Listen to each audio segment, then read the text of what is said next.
Pochopitelně já život vidím takhle.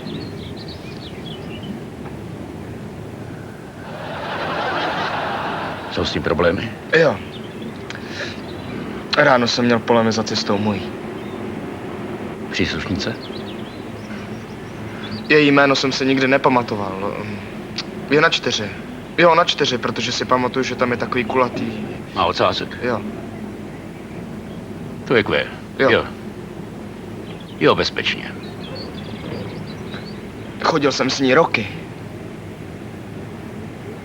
Jak dlouho? Léta.